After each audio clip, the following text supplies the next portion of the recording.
The most popular pet snake in the world today is the corn snake, an animal that's native to the southeastern United States. It's fairly common in the wild, but perhaps even more so in disturbed habitat such as this, a palm plantation in southern Florida. I have it on good authority that in the fronds around the base of trees such as this, one can find juvenile corn snakes taking refuge. I'm about to put that to the test.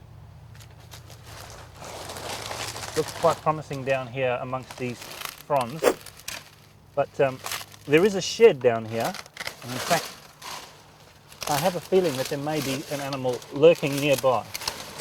Not down here. Yes, I can actually see some movement. Yes, I can. Oh yes, yes, it's a little beauty. What a lovely specimen. I think you can actually see it here coming out. What an absolute little beauty. Not so long ago, if somebody wanted a pet snake, they would have to find one in the wild, just as I did. But this is not a very sustainable practice, particularly if large numbers are involved.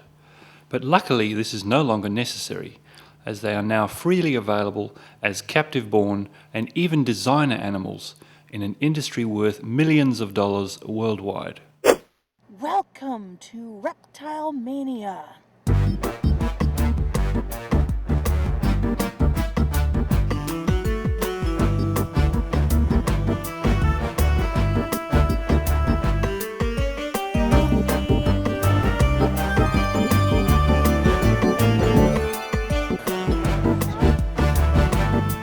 These are different color morphs, of course, of the bearded dragon.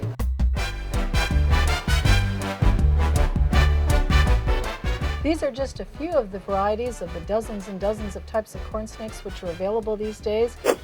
The story of reptiles as pets began with corn snakes, such as this one, a normal coloured and patterned animal.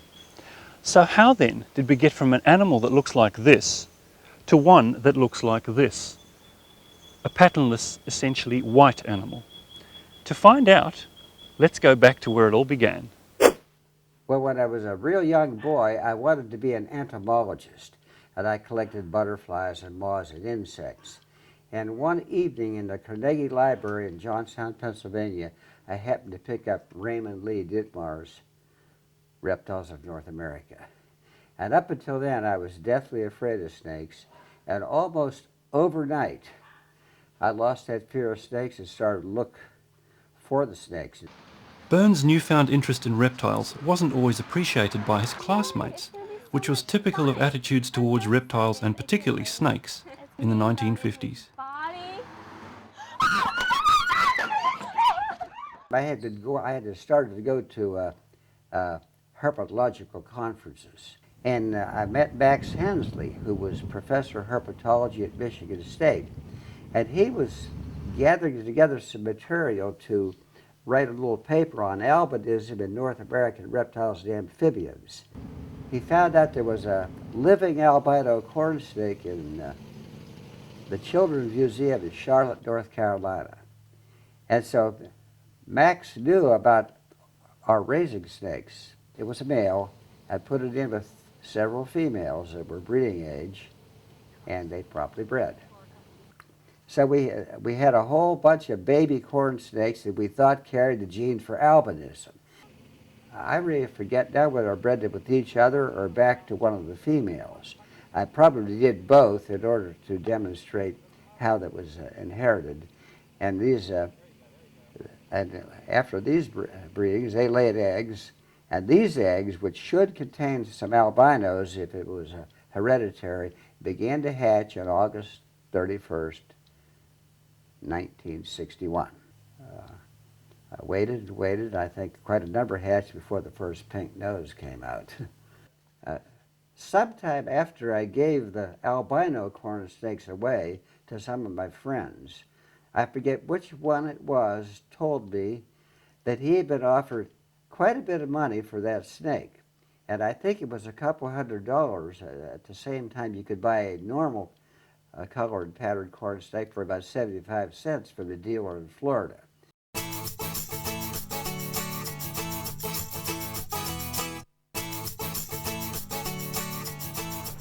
The chance to obtain just that perfect specimen has brought thousands of collectors from all over the US and the world to Daytona Beach in Florida, where the largest variety of captive bred reptiles for sale is to be found under one roof.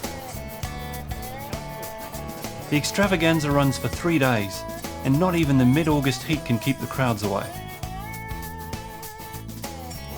We have over 600 vending tables in this one building alone, not counting the other rooms. So between the people that come from 11 or 12 different countries to show, people that come from 20 different countries to see and buy, that's why we're the largest in the world. My name is Jeff Port, came down from Illinois. We got down here Thursday evening, about a 20-hour trip for us. I was here last year and decided to bring my boys this year. If you're into reptiles and amphibians, this is the place to be. Well, this is one of the biggest shows in the country. We want to make sure we saw a lot of the new species before they got sold out. A lot of the good stuff's going to go quick, and it's our main draw here is because a lot of this stuff is captive born. Well, the herp hobby, of course, got started many, many years ago. It was just a natural interest in reptiles and people wanting to keep something in captivity to kind of have a touch with nature. But the breeding actually kind of started by accident, because back in the 70s we all had collections, but if we had an animal in captivity for any length of time, it never seemed to breed. But we could bring a wild one in and it would breed with one we had a couple of years and produce good eggs. So there was a group in Arizona that had a very valuable collection of wild-caught alterna that they decided, you know, in nature they get cold in the winter, and at the time we felt if they got cold they would get sick with respiratory problems. But these guys took this very valuable collection, put it outside for the winter in a shed, brought it back in the spring, and all of a sudden these animals are breeding like crazy and producing eggs. So the rest of us observed this and thought, hey, we're going to cool our animals too, and the captive breeding of the colubrid snakes was off and running, and we haven't looked back since. The Breeders' Expo requires captive-born animals. We don't allow anything that's taken out of the wild. Now, some of these animals may be offspring of animals taken from the wild years ago, but we believe that every animal that's born in captivity takes the pressure off the ones in the wild, so they can stay in the wild as long as there is any wild. The time my business was the largest was probably from the middle 1980s until the middle 1990s. At the beginning, I would say that probably 50 to 70% of what we sold in the first few years of my business were animals that were imported in from the wild. In the latter part of it, I would say that probably 95% of all of the reptiles and amphibians I sold were captive bred. Many animals are what we call designer animals. They don't even occur in the wild. They're animals that have been bred generation after generation for specific traits and designed specifically for the pet industry.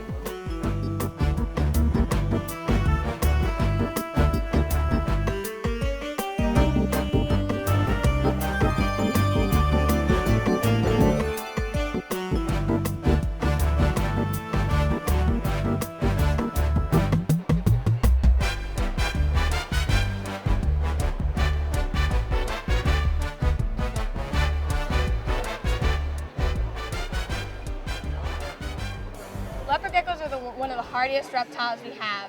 It's the most popular reptile right now in the reptile trade because you can have so many mutations. Like, for instance, this gecko is completely orange. You can have spotted geckos, striped geckos. It takes about 10-gallon tank, and they'll live there in their entire lives. Sand, they don't need much, they're pretty hardy. They're great starter pets, great with kids, they never bite.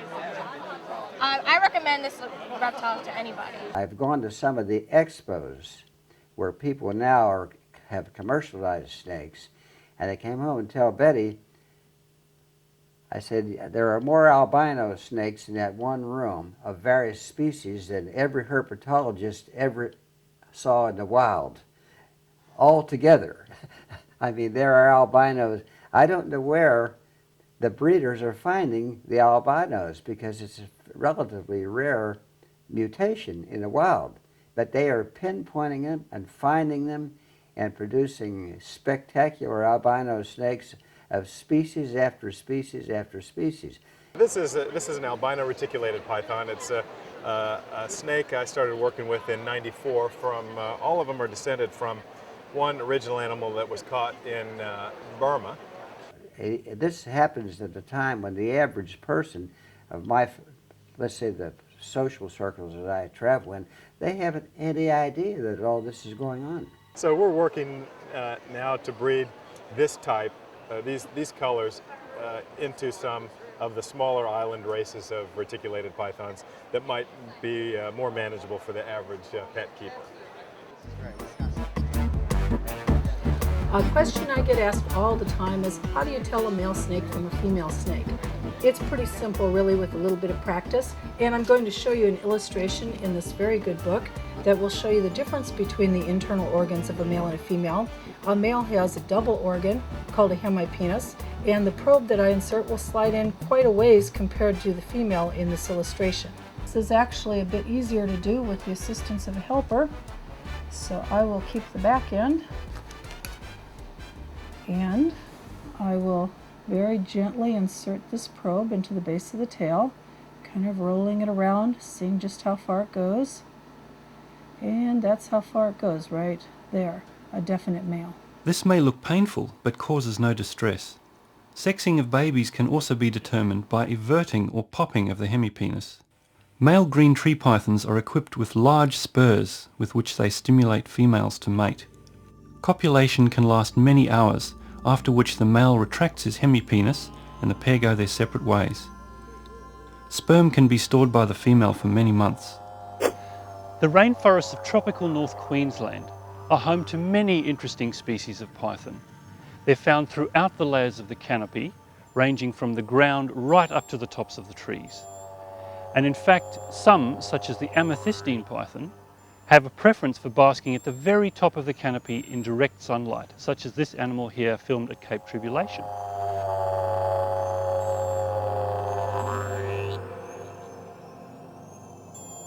However, the Rolls-Royce of Australia's reptiles is undoubtedly the green tree python, which is native to New Guinea and parts of Cape York Peninsula, such as this gorgeous animal here beside me. Luckily, today, the majority, if not all, green tree pythons available in the pet trade are captive born and bred, descendants from animals exported from New Guinea 20 years ago to the United States to supply the captive pet industry. Now let's go to Ohio in the United States to meet one of the world's foremost green tree python breeders.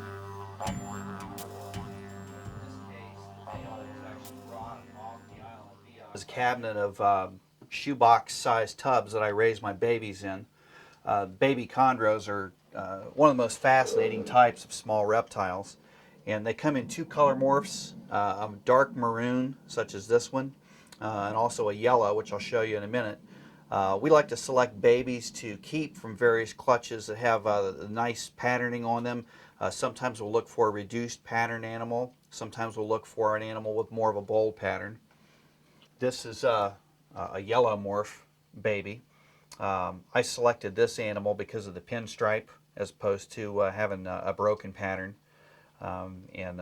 We don't really know what adult coloration these animals will assume. It's largely dependent on the color and genetics of the parents.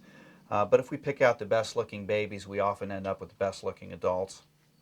We like to spray the cages of our green tree pythons once a day to build up the humidity. Green tree pythons are from the rainforest areas of New Guinea, and it helps keep them hydrated when we spray them. We sort of like to keep these animals like a tropical fish or a piece of fine art. We don't play with them all the time, but we enjoy the display. This is a breeding pair. They're actually in a courtship mode right now.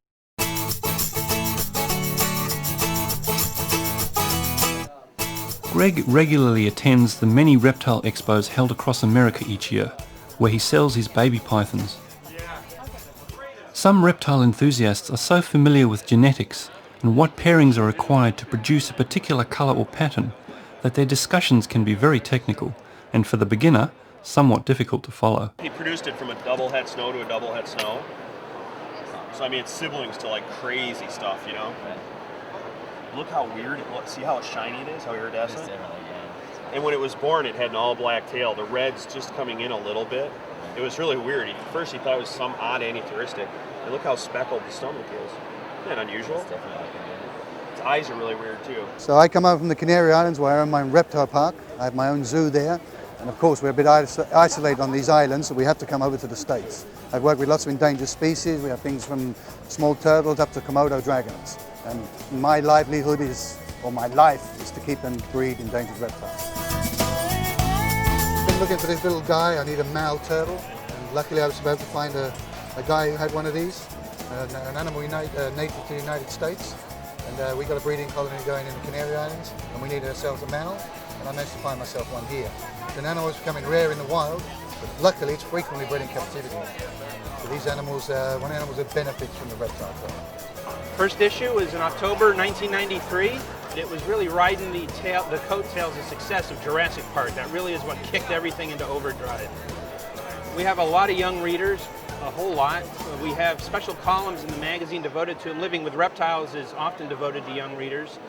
And we get lots of mail from them, lots of emails. We have to give good beginner information. I mean, that's something we always strive to do. We try to appeal to a wide range of readers, but Reptiles often is aimed specifically at beginners because we want to introduce them into the hobby the right way so that they have a good experience or encouraged to continue in it. Rather than get in over their heads with some species that they shouldn't be keeping, we like to let them know which are good beginner animals. Or like people think I'm crazy, like for having a snake. They think that he's gonna attack me and bite me, but really they don't. They're just really cool. Bill Brandt is a large-scale commercial breeder based in Florida. Okay, this room is, we're growing out future breeder animals in here. We record in the negative. If they're feeding, we don't put they have fed. However, if they're not feeding, we'll record a negative sign there on the day that they're fed. These guys are offered feed basically 2 days per week. Right.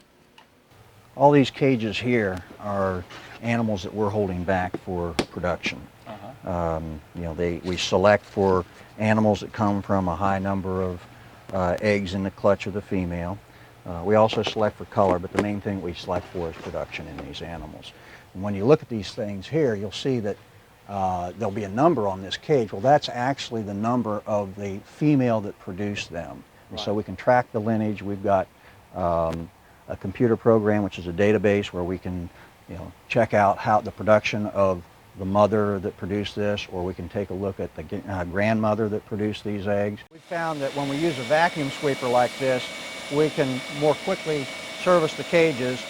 We have in this building around 5,000 cages to clean out twice a week, so we have to develop the most efficient method that we can in order to service the cages. We also keep a lot of our information on these data cards, which is a backup set of information to the dot system that we use on the cages. This information is then transferred into our database in our computer, so we've got it really in 3 different locations. But this is at a glance, we can see what's going on with this particular female during the breeding season. These are leopard geckos. They're very popular in the pet trade. Last year here at the Gourmet Rodent, we produced about 89,000 leopard geckos. And so obviously they're a very good beginner pet for people starting out in the hobby of keeping reptiles. One of the challenges that we face in our business is the fact that we produce 35,000 corn snakes and king snakes in a year. We can't sell all those the first week that they get out of the egg, so we have to be set up to hold them. And this room, for example, has 7,000 baby corn snakes in it. And we just set them all up identically in here, and with 1 snake to a cage. We feed them on a weekly basis until we sell out of our inventory. It takes us about, last year we sold out of our inventory in around January, but we didn't produce as many that year. So I would say that this year we'll sell out of our inventory by around March.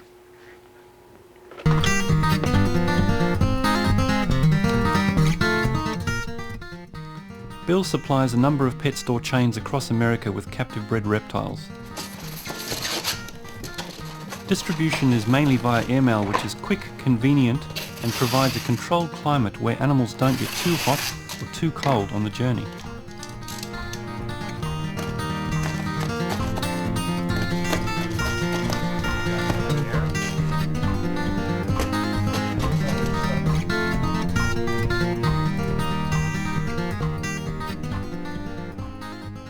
Right now we have in our operation 50,000 Rubbermaid shoe boxes and about 10,000 28-quart Rubbermaid sweater boxes. And we have to have a way of washing these, so we bought a commercial dishwasher to do that, which they would use in a restaurant. We also have to be very careful about sanitizing our cages, and so this has a sanitizing cycle in the dishwasher, but we also soak our dishes in chlorine bleach to prevent any transfer of diseases. One of the things that we found out is that we're in monoculture just like any farmer, and we have to be very, very cautious about transferring diseases from one animal to the next.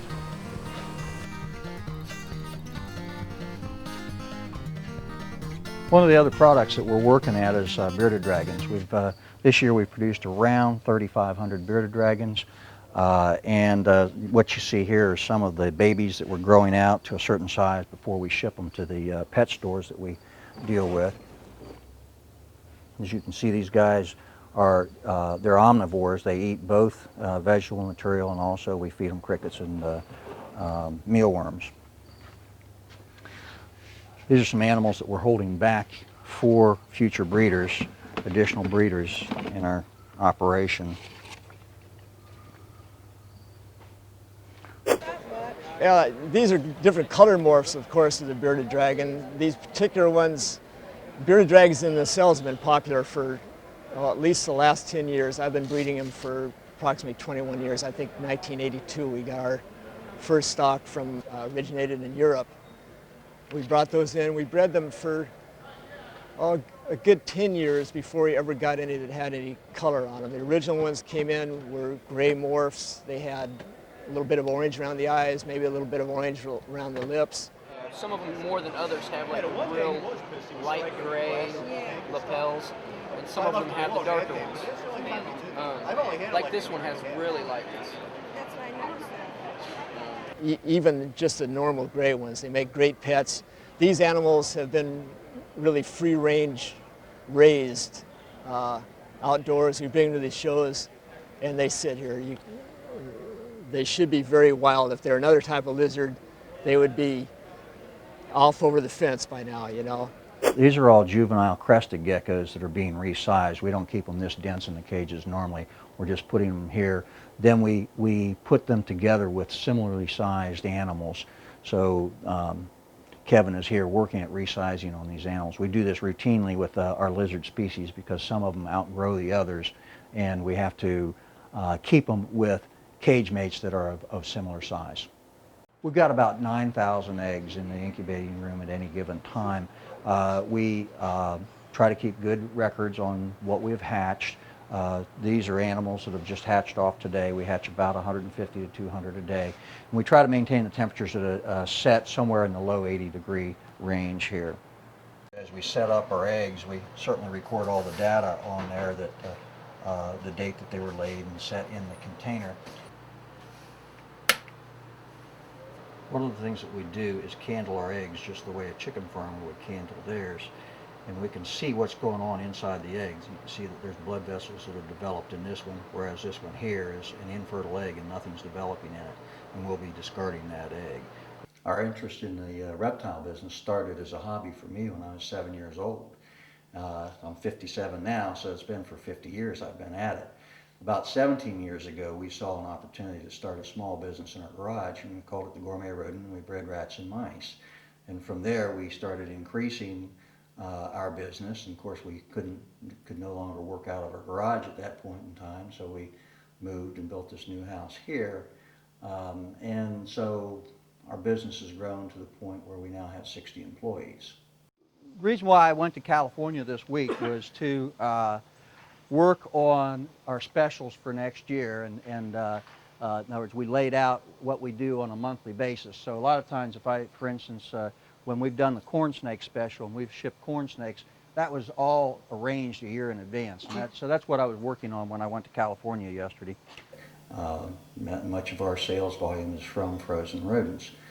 The frozen rodent business has really become better known in the last 10 years that it's a convenient way of feeding your reptiles. It used to be that people felt that in order to keep a snake, they were going to have to keep a bunch of mice running around their house or something like that, and that's no longer the case.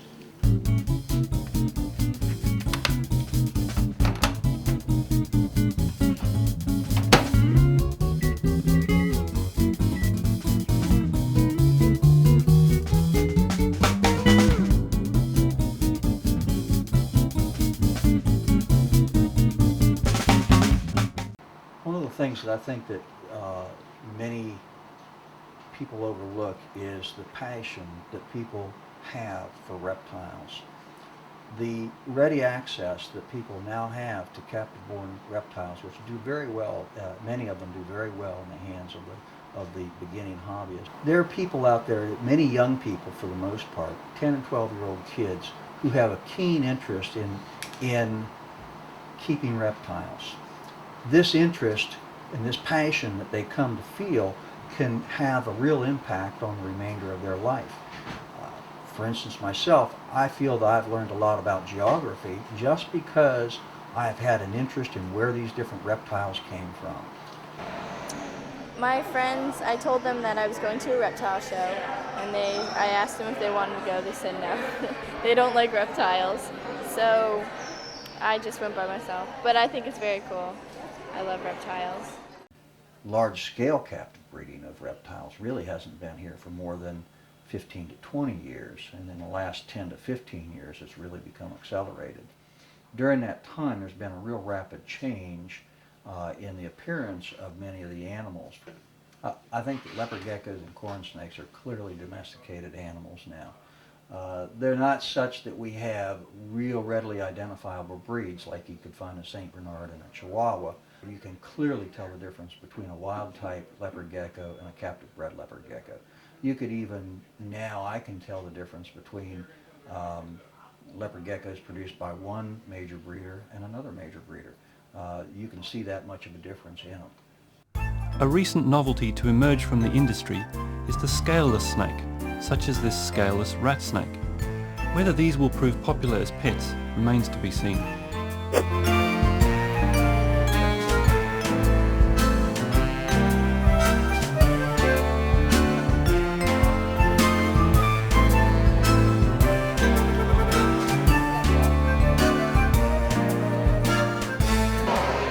They're one of the hardiest, easiest to take care of. Highly recommended for good starter chameleon. These are called panther chameleons, and these come from Madagascar. And there's all different regions and all different colors. So these are Ambanja blue bars, and they come from an area in Madagascar called Ambanja. And that will tell you the different colorations they'll be. So these guys will mostly be blues and greens. Aren't you holding one? And you don't hold them like a hamster. You pick them up and let them walk on you like you're a stick. Because they're used to walking on the tops of the treetops. Whoa! I'd like to welcome you to our facility. We maintain about 300 adult breeding panther chameleons, 50 males, 250 females. Full production, we'll produce 16,000 plus. Here we have a male from around the town of Amble Bay, called a Sarama locale, which is one of the prettiest from the whole island. Now he's not quite as friendly as some of the others, however he is manageable, as you will see. Most chameleons prefer not to fight if they can avoid it, and while he will open his mouth and gape at me, he really does not want conflict with me. And as you can see, once he gets a little bit upset, his colors will brighten. Now some of the best coloration occurs when he sees another male. And what you'll notice is that while his hostilities currently seem to be directed at me, once he sees another male, things change.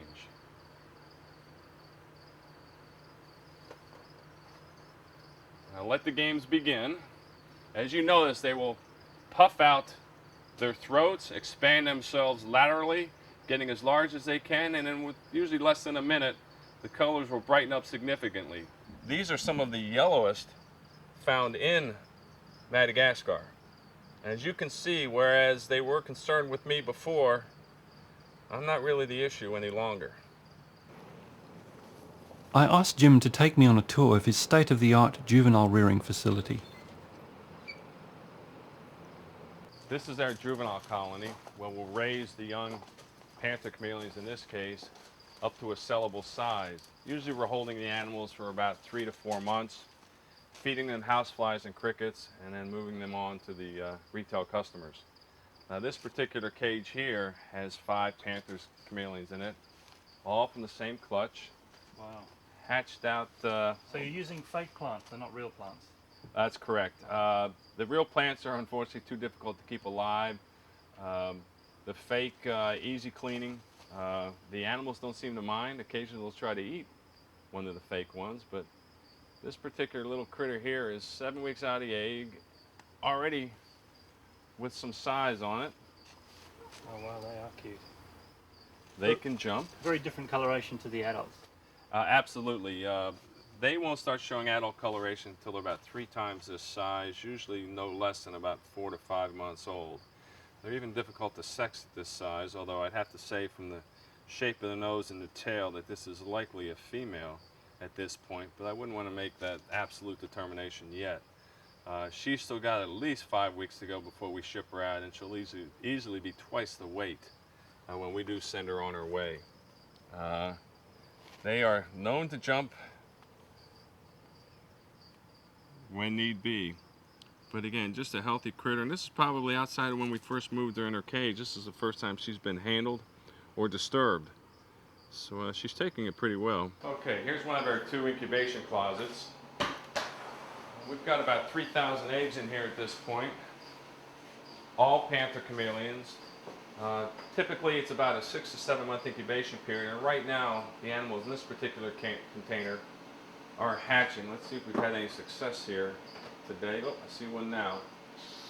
Okay, right here. Laid a little over 7 months ago. We've got another. So it's taken 7 months to hatch? Yes, a little over 7 months in both these cases. These, in fact, were laid 3 days apart back in February. Got 20 some eggs here, 17 here, and we would expect full hatching over the course of about the next 2 to 7 days. This little fella, this is the first day of his life. A baby Panther chameleon. He'll literally double in size about every month and be a full-grown adult in about 10 to 12 months. He's capable of eating now. Probably will get his first meal later on this afternoon or tomorrow. Maybe a small housefly or a small cricket. These are our baby cricket containers here, often holding several thousand crickets per container. You have to come and literally shake out a few thousand every morning and take them into our baby chameleons.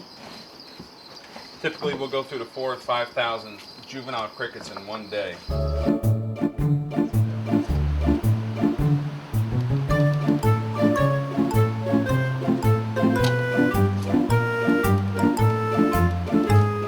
Jim's chameleon cages are designed to be low maintenance, and the entire facility is easily managed and run by 2 people.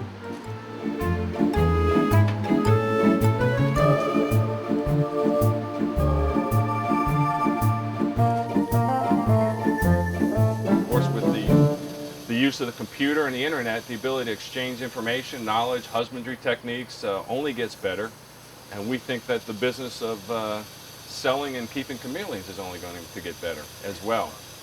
Well, the internet's really had a big impact on the hobby in a number of different ways, and probably what it's done most of is expand the lines of communication. Before the internet, there was an informal network. Now those networks are much more formalized and they're much broader and much larger. When we started kingsnake.com, there were a few reptile people online. Now, today, we actually have customers in our classified system that are out in the field in Africa posting classifieds and posting messages from their handheld cell phones to our servers in Austin, Texas. It's immensely changed how the hobby and how the industry has viewed itself. We get email every day from places like Brazil or South Africa or Indonesia, and places where that used to be considered not part of the quote developed world, and now through email these people are in contact with us. When we started our website in 1997, there were 50 or 60 of my close friends that were using it. Today that's expanded to somewhere around 500,000 people every month viewing 50 million pages of our website every month. It's changed the dynamic between an exporting country that the people may have reptiles in the jungle there and not see any value in them, to now they can go online and they can see, wow, there's people in Europe and in the United States and in Japan who sell these things for a lot of money. So I think that has spurred a lot of interest in these countries. The internet's basically turned out to be the great leveler. It allows a large company and a small hobbyist to have the same kind of presence, espouse the same kind of ideas, or learn the same kind of information. It really has leveled the playing field for everybody. Now a 14-year-old can get information at the speed of electrons, whereas before, to find out information on how to take care of their reptile pet, they'd have to search through books or go to clubs or attend meetings and symposiums. Now that information is there at the click of a finger. And so we may see, instead of import shipments from Brazil like there was 40 years ago, where it was a bunch of wild-caught boas and iguanas from the Amazon, in the future we may see shipments from Brazil that are all captive-born animals. This North American Reptile Breeders Trade Show and Expo here in Tinley Park, Chicago, has literally thousands of reptiles and amphibians available for the buying public. Not one of them is from the wild. Reptiles have always been popular pets, but never more so than today. They are extremely popular in the United States and many, many other countries around the world. And many of them can make very good pets. They don't require a vast amount of space. You haven't got to take them for long walks. They don't need that. And what's more, children these days are increasingly suffering allergies, often to mammal, hair, and bird feathers. This fellow doesn't have either.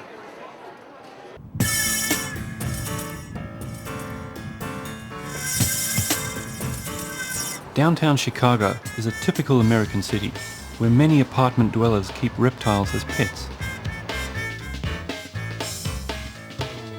Well, one of the things that I've tried to do in my apartment is to have the animals wherever I am, so that when I'm in the kitchen, I spend a lot of time washing dishes, and I can just turn to my left and I can watch my geckos. And then when I'm sitting here at my pass-through eating breakfast, while I eat all my meals here, I can look at the newts, and I can also then look out and see my boa cruising around in her tank on the other side of the room, and see my python. And it's wonderful. And when I'm sitting, when watching TV, I can see my leopard geckos in the tank in the living room. And so basically, whatever direction I am, I've got animals. These animals are all new in my life. I didn't even have pets in my apartment until 1996, and it started with a cat. And one thing led to another. I wanted fish for the cat to watch, and getting fish led to getting newts, which led to joining the Chicago Herpetological Society. And then I wanted a leopard gecko, and before you knew it, I even had snakes. I'm a clinical psychologist, and I specialize in working with people with trauma disorders, and so I'm often trying to find ways for them to calm themselves when they're at home, and I recommend pet therapy a lot. It often will be reptiles that I can recommend, and as a matter of fact, one day I was rushing from the vet where I had taken my leopard geckos in, and I had to get to my office to see a patient. And I knew it was someone who was going to enjoy seeing the animals, and she was down that day, and I said, I have a little treat for you. And I pulled out the leopard geckos, and she was so thrilled to see those animals. It was wonderful. One of my favorite animals are the prehensile-tailed skinks. People call them monkey-tailed skinks too. They're really interesting animals. One of the nicest things about them is that they're really easy to feed. Unlike a lot of lizards where you have to feed them live foods, these just eat the same things I do. Lots of vegetables, greens, and they love tomatoes. This is a pretty ripe tomato, so I'm going to cut it up here and we'll see if he's in an eating mood. Let's go find out. This one is one of the female skinks here, and sometimes she's in a good mood to eat, and other times not. Usually tomatoes is one of their favorite foods. Let's see if she is interested. They use their tongues a lot, and there you go. You can see that's just how they eat, and she'll take it out of my hand and usually try to start eating it bit by bit. When they eat a big leaf, they start on one edge and then they just keep munching their way down until they have the entire things in their mouths. This is Hank. Hank is the male. And there you can see him really going at it. They just love fruits and tomatoes and anything that's soft and juicy and sweet. This one's a pretty ripe tomato, so it's really nice and sweet. I think the red really attracts them too. They see it right off the bat. These are prehensile-tailed skinks, which means they can grab onto things with their tails, and you can see Hank, he's hanging down. That's because he's holding on with his tail. Kong is the best eater. That's the female that's right here. And in fact, she just had a baby a few months ago, and I didn't even realize she was pregnant because she was so fat beforehand. And she really didn't look that much thinner after she had the baby, even though it was a pretty good-sized animal. These animals are interesting because they just have one baby, unlike a lot of lizards, and it's live born. They don't lay an egg or anything like that. It's, in essence, hatched internally. Hey, I came to the show to buy this frog. I heard it was going to be here. And I wanted another one. I have 7 at home, and I wanted an even 8. So I came and I got this one today. Frogs also make great pets for city folk as they don't require much space, and there are plenty of fascinating species to choose from. In particular, poison arrow frogs attract many enthusiasts, some of whom will make a pilgrimage to South America to find and photograph specimens in the wild.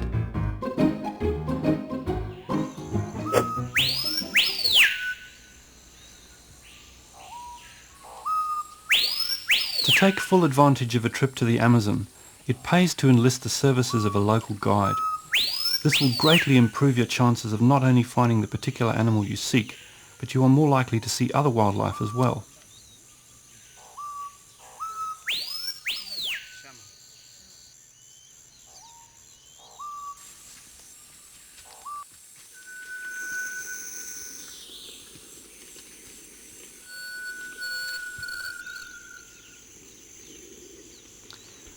Arrow frogs are tiny and can be difficult to find.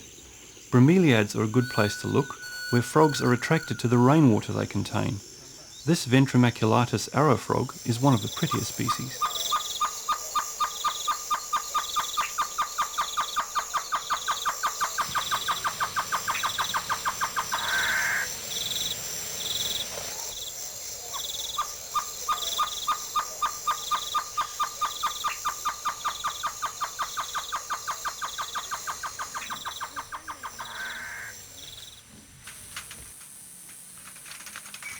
Some of the newer hobbyists have never seen a corn snake in the wild and have no real urge to do so. It's kind of like the tropical fish hobby.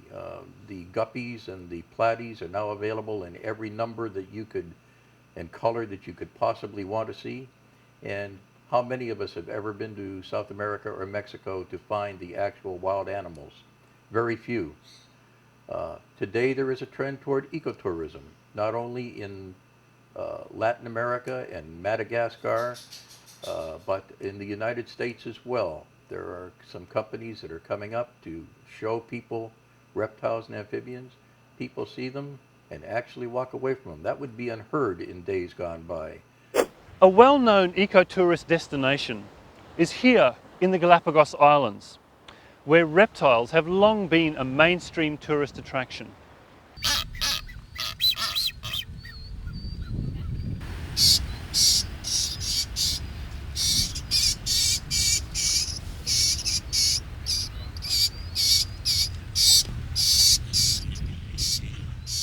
The attraction of wildlife viewing on these unique islands is that the animals have no fear of people, and you can walk amongst them observing their daily lives almost as if you were invisible.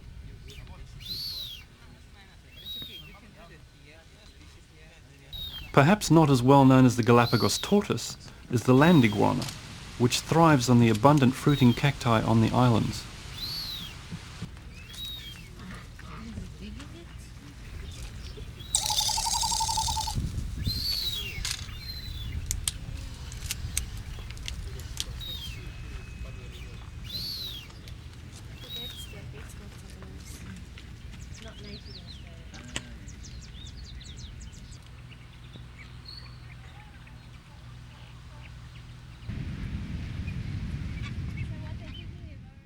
Mating season is a good time to visit, when the marine iguanas develop their impressive breeding colours, fight over territory and dig nesting burrows.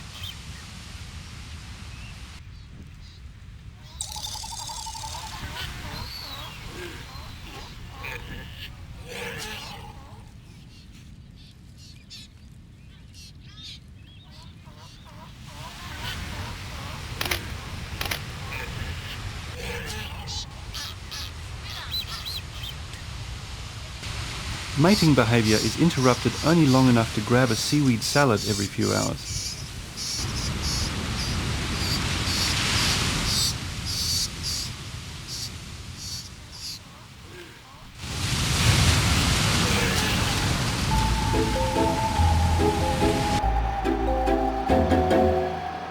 Herpetology, or the study of reptiles, is a fascinating science available at some universities, such as this one in Florida, where students have access to a large collection of preserved animals. This is just one of tens of thousands of specimens that we have here in the museum. This particular one is an adult alligator snapping turtle. They're from the northern areas of Florida, from the rivers in northern Florida. And this poor fella here, as you can see his head, met his end tragically by a bullet. And, well, that was unfortunate, but fortunately he did make it to the museum, where he is now available for science.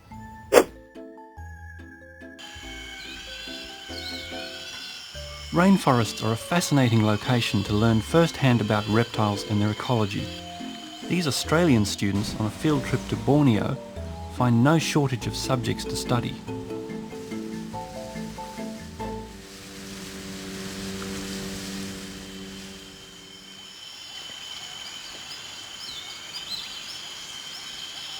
Overlooked by the world's tallest rainforest trees, which tower up to 90 metres into the canopy, the students spend their days searching for animals and attending the occasional lecture.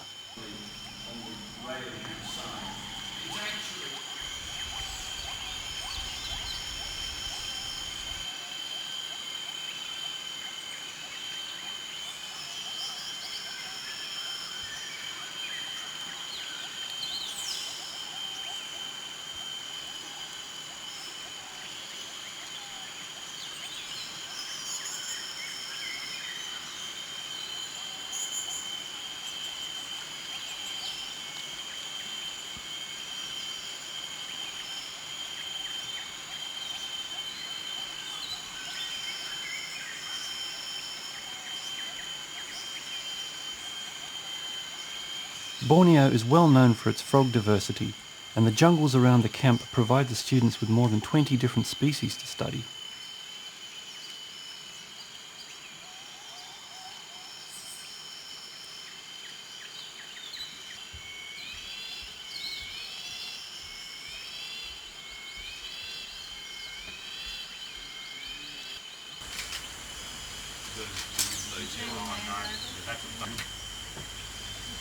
Move a little closer together. Move a little closer together. The pointed snout of this green whipsnake allows both eyes to be focused forward, giving it what is the reptile equivalent of binocular vision.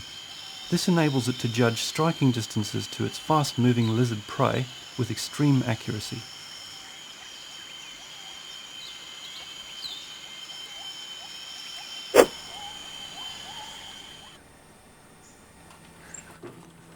More suited to lower temperatures on the other side of the world, Bert Langerworth specialises in cold-tolerant lizard species, such as this Australian water dragon.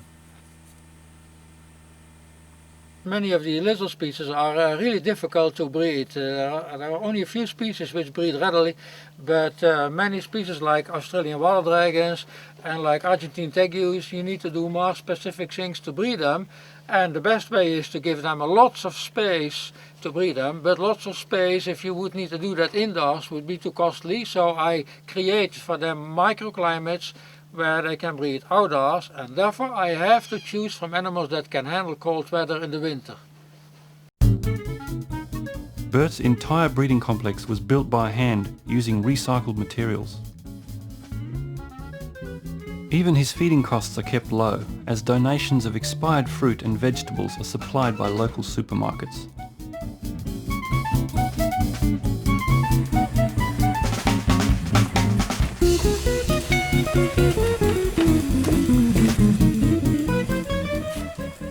These are not eaten directly by the reptiles, but are used to culture large quantities of flightless burrowing cockroaches, which are then fed to the lizards.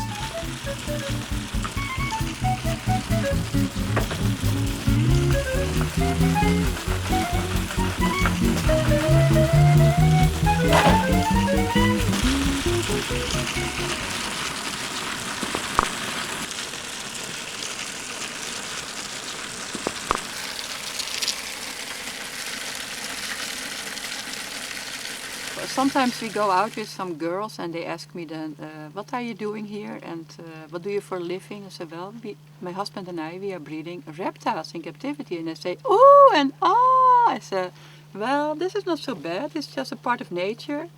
And they should know that we have to breed cockroaches to feed them. And then they really should say, oh and ah. Look here, they're harmless. They don't do anything. It's nice to have this as a pet.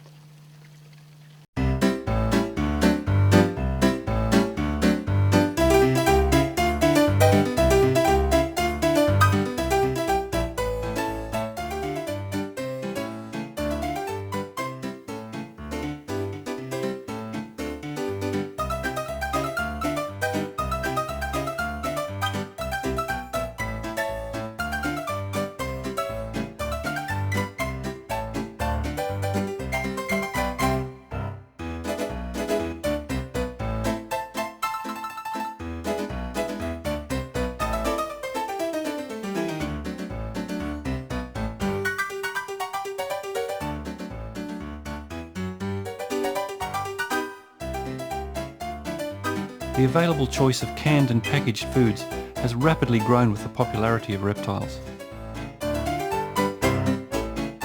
In fact, in some American supermarkets it can be found alongside dog and cat food on the shelves. Alright, now you gotta remember her stomach's this big around. So that's the size food that she should be hunting. So this is jumbo rats. So you're talking, she can eat 4 or 5 rats in a sitting. So that's, I mean, that's every week or two. I mean, I do fluctuate. I don't feed my animals religiously. You know, I don't feed them like on every Monday they get fed.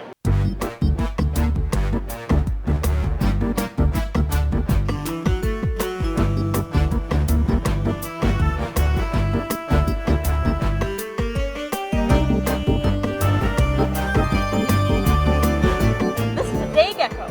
I have got day geckos at home, and this is what I've been looking for. He's got lots of red. It's a Madagascar giant day gecko of the genus Phelsuma, and I needed this for my breeding program. He's got lots of red, and I've got lots of spots, and he's got bands, so this is what I've been looking for. All right, Brian, so this tortoise is heading back to California with you? Yes. Okay, you got him here at the show, right? Yes. Okay. We're going to fill out your paperwork here, so you'll have your state-issued international health certificate or interstate health certificate for travel.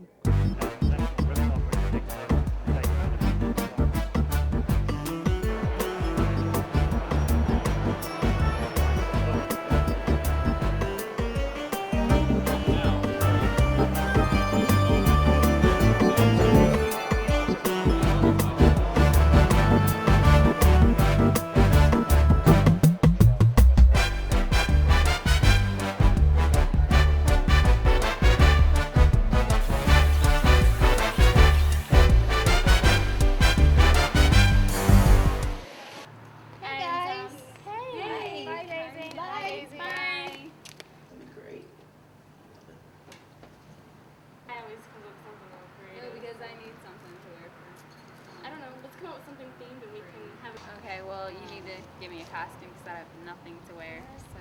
Oh, hey, look at this. that. It's so beautiful. An albino corn snake? Uh-huh. Great, it's a female? Yep. Good, we can breed them. I want one.